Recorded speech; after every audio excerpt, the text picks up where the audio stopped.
What's up guys, I'm back with a video. Today I'm playing Target Room. As you can see the target's right there. So I'm gonna set my phone down there. So you can see the target.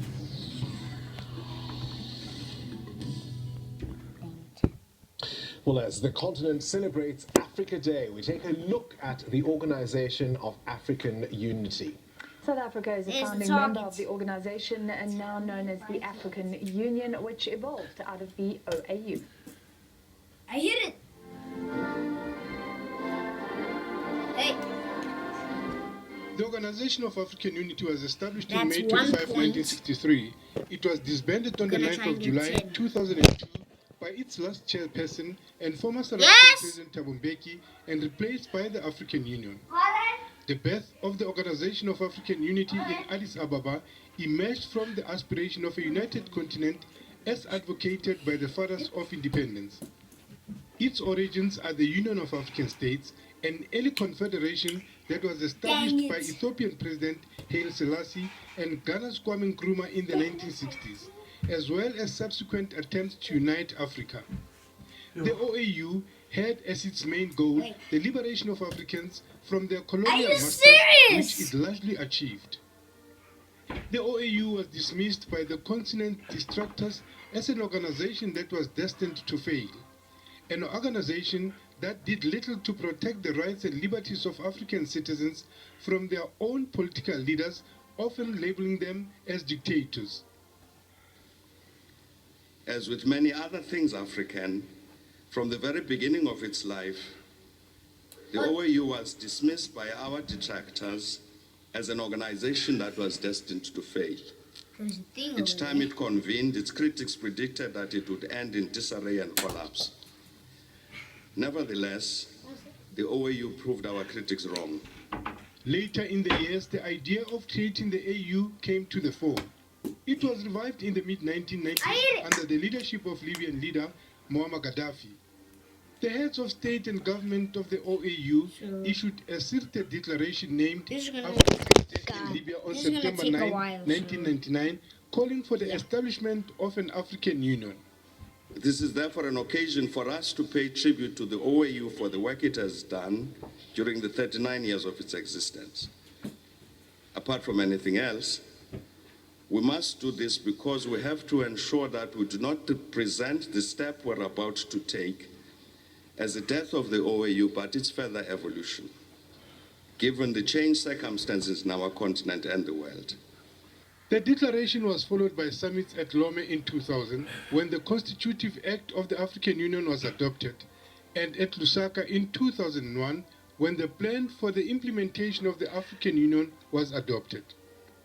It is important to recall the fact that the founding fathers of the OAU, which included the likes of Dr. Kwame Nkrumah of Ghana, Jomo Kenyatta of Kenya, Julius Nyerere of Tanzania, Ben Bella of Algeria, had their own vision for Africa, and this vision was inspired by the Pan-African movement.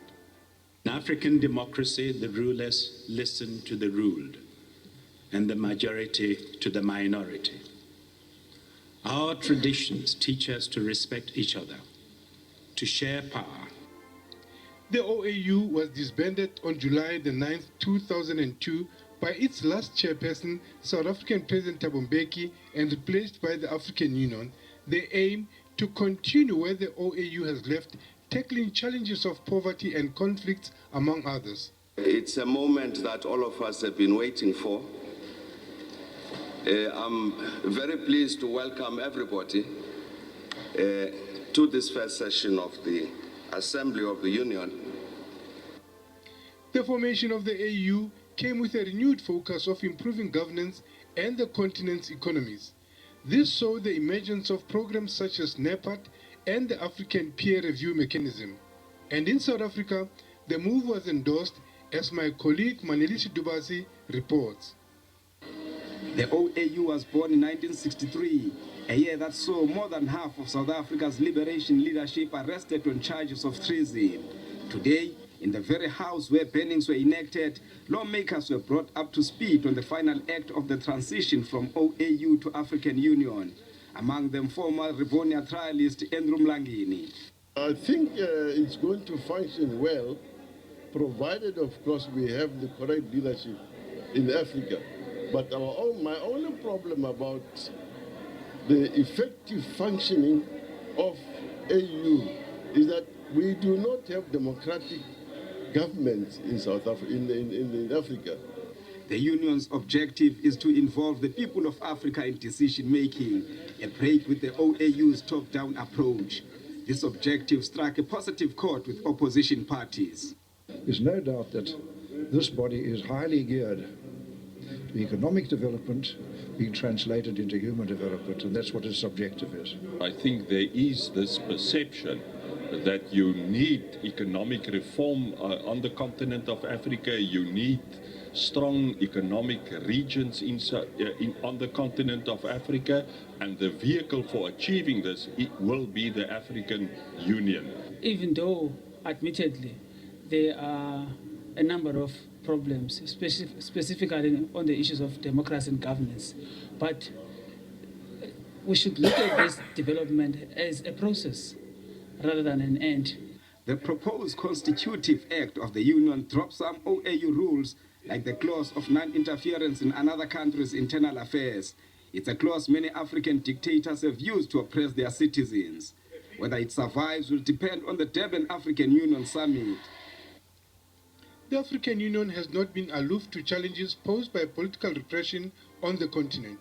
In 2007, the organization adopted the Charter for Democracy, Elections and Governance to address a tendency towards authoritarian rule in some African countries. We've come a long way to integrate countries, to develop common programs, be guided by common principles and values, and that's what Africa has been able to do over the past 60 years, and that is important. The second reason why you needed these efforts was that the continent was under colonial rule, so you needed this first to win, and then strengthen institutions and systems of sovereignty. Indeed, that is what has happened. Almost all countries in Africa now are independent. The OAU and AU have made headway in reducing much of the conflict which plagued the continent, with fewer wars witnessed over their 55-year history. They've also sought to curb the tendency of leaders to overstay their welcome, advocating a cap in office of 2 terms. The AU has set its sights on improving the livelihoods of Africa's citizens using as its blueprint the Developmental Plan Vision of 2063. Lehana Toteti, SABC. Why would I do that? Why would I just come in President the Cyril room and start Ramaphosa has touching challenged leaders from all sectors of society to ensure the realization of former President Nelson Mandela's dream of peace and unity. He says for the continent to prosper, all heads must pull in one direction. He was addressing the African Renaissance Conference in Durban today. Leaders from across Africa looking for solutions to problems facing the continent under the theme Inclusive Social Economic Transformation. President Ramaphosa used the occasion to bemoan the politically motivated killings in KwaZulu-Natal. He called for tolerance and more dialogue.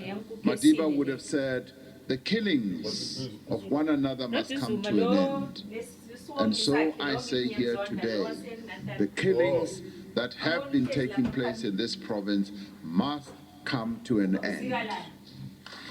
The president also said the country was taking steps to develop its economy. He urged a more inclusive approach when tackling economic inequality. Land dispossession is high on his list of priorities. Where do you find a situation where 87% of the land of a country is just set aside for less than even 10% of a population, and the majority is allocated 13%. This is what we have had to deal with, and this is what we have decided we are going to deal with, so that we utilize the full resources of our country to advance the interests of our people.